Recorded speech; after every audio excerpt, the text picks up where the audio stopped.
আচ্ছা বাচ্চারা, আজকে আমরা যে অঙ্কটা করবো সেটা দেখো, একটুখানি স্ক্রিনে চলে আসি। দেখো আজকে যে অঙ্কটা করবো ত্রিকোণমিতির 12 দাগের 2-এরটা 12-2, এটা হচ্ছে আমাদের 1 নম্বর চলছে মডেল কোশ্চেন পেপার 1, ঠিক আছে, রায় মার্টিন, ঠিক আছে। তো 12 যে 2-এরটা, সরি 12 2-এরটা এখানে যেটা আছে তোমার sine to the power 4 theta plus এইটা দেওয়া আছে। এই অঙ্কটা আমি করবো, করাই আছে অ্যাকচুয়ালি, আমি এক্সপ্লেন করে দেবো, ঠিক আছে। তো চলো অঙ্কটা বলছে sine to the power 4 theta plus sine square theta equals to 1 দেওয়া আছে। এবার প্রমাণ করতে হবে যে tan to the power 4 theta minus tan square theta equals to 1। Let's see, চলো দেখা যাক। দেখো এখানে বলা আছে sine to the power 4 theta plus sine square theta equals to 1, ঠিক আছে। এটা গিভেন দেওয়া আছে, প্রদত্ত। এটা প্রমাণ এটা করতে হবে। You have to prove tan to the power 4 theta minus tan square theta equals to 1। Now দেখা যাক কীভাবে করা যায়। তো sine to the power 4 theta plus sine square theta equals to 1 দেওয়া আছে। তাহলে আমরা এটা ইমপ্লাইজ কী করতে পারি, বা অর, এখানে অনেক অর লিখতে পারো, অর লিখতে পারো, বা লিখতে পারো, ঠিক আছে। ইমপ্লাইজ এটা মানে, এটা মানেই এটা আর কি, ইমপ্লাইজ, ঠিক আছে। তো sine to the power 4 theta equals to 1 minus sine square theta, 1 minus sine square theta equals to cos square theta আমি লিখলাম। সাইন স্কোয়ার থিটাকে আমি ডান দিকে নিয়ে গেলাম, 1 মাইনাস কস স্কোয়ার থিটা আমি লিখলাম, ঠিক আছে। Sorry 1 minus sine square theta লিখলাম, 1 minus sine square cos square theta.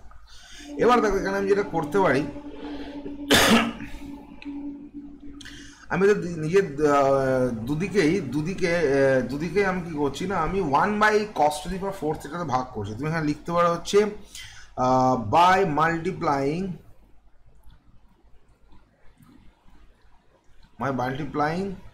With cos to the power 4 theta মানে sec two the power 4 theta, মানে সেক টু দি পাওয়ার 4 থিটাতেও তুমি ডাইরেক্ট এটাও লিখতে পারো, বা যেহেতু আমি যেটা করেছি ওটাই লিখি, cos to the by cos to the power 4 theta by multiplying with 1 by cos to the 4 theta on both sides, ঠিক আছে, both sides, ঠিক আছে। এটা তুমি লিখতে পারো, ইংলিশে লিখলে, বাংলায় লিখলে বাংলাও তুমি লিখতে পারো, যেটা খুশি তোমাদের, যেটা মানে যে বাংলায় পরীক্ষায় বাংলা, যে ইংরেজিতে ইংরেজিতে, ঠিক আছে। উভয় দিকে এখানে লিখবে, উভয় দিকে 1 by cos to the power 4 theta দিয়ে গুণ করে পাই, ঠিক আছে। এবার দেখো আমি যদি সেটা করি, তাহলে এদিকে আমার আসছে tan to the power 4 theta, tan to the power 4 theta যখন আসছে, দেখে কস স্কোয়ার থিটা উপরে আছে, নিচে কস টু দি পাওয়ার 4 থিটা আছে, তাহলে একটা কস স্কোয়ার থিটা কেটে যাচ্ছে। আর এখানে অবশ্যই মেনশন করে দেবে যে cos to the power 4 theta not equals to 0, কারণ যদি কস টু দি পাওয়ার 4 থিটা 0 হয়ে যায় তাহলে কিন্তু তুমি দুদিকে এরকম ভাগ করতে পারো না, কারণ তাহলে ওটা ইনফিনিটি হয়ে হবে না, করা যায় না, ঠিক আছে।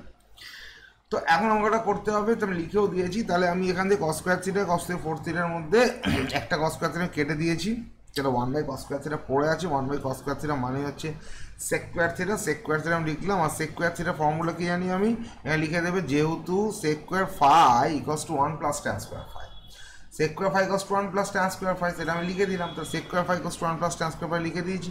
তো সেক স্কোয়ার থিটা সমান 1 প্লাস ট্যান স্কোয়ার থিটা লিখলাম। তাহলে ট্যান টু দি 4 থিটা দিকে পড়ে রয়েছে, ট্যান স্কোয়ার থিটাকে আমি বাম দিকে নিয়ে এলাম, এটা আমার এটা চলে আসবে। এটা আমাকে প্রুফ করতে দিয়েছে, আমি প্রুফ লিখে দিলাম, ঠিক আছে। অতএব প্রমাণিত তুমি লিখে দিতে, ঠিক আছে। তো এই গেলে এইটা, চলো আমরা পরের অঙ্কে চলে আসবো, পরের অঙ্ক নেক্সট ভিডিওতে। আশা করি ভিডিও তোমাদের ভালো লাগছে, ভিডিও দেখতে থাকো। আর এই হচ্ছে তোমাদের পুরো অঙ্কটার ছবি, যদি মনে হয় পুরোটা তুলে নেবো, ঠিক আছে। চলো।